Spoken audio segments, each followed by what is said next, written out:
Press meet యొక్క ముఖ్య ఉద్దేశం ఏంటంటే, ఇటీవల మనం 2024లో కూడా అక్టోబర్ నెలలో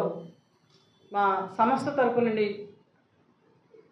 విశాఖపట్నంలోని సింహాచల పుణ్యక్షేత్రంలో ఒక ఆధ్యాత్మికమైనటువంటి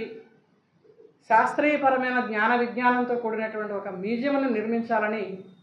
దానితో పాటు భక్తుల సందర్శనార్థం వచ్చినటువంటి వాళ్ళందరికీ కూడా ఒక ప్రథమ చికిత్స కోసం చిన్న డిస్పెన్సరీని కూడా చికిత్సాలయం నిర్మించాలని మా సంస్థ నిర్ణయం తీసుకుని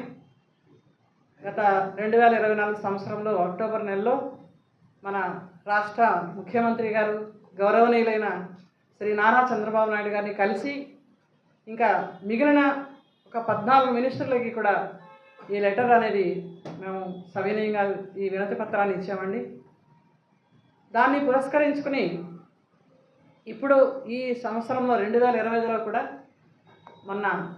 సెప్టెంబర్ 4వ తారీఖున జరిగినటువంటి క్యాబినెట్ అనంతరం శ్రీ నారా చంద్రబాబు నాయుడు గారికి మళ్ళీ కలిసి, ముఖ్యమంత్రి గారిని కలిసి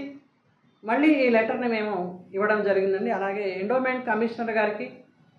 వారికి కూడా ఈ వినతి పత్రం ఇవ్వడం జరిగింది.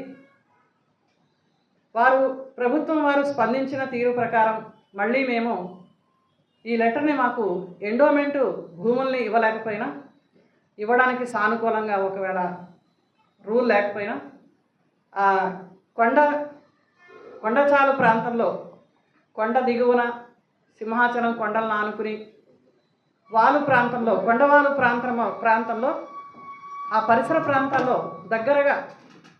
ఒక 50 సెంట్ల భూమిని, ప్రభుత్వ ల్యాండ్ని మా సంస్థకు ఉచితంగా ఈ యొక్క బృహత్ కార్యానికి ఇప్పించవలసిందిగా సవినయంగా కోరుతున్నామండి.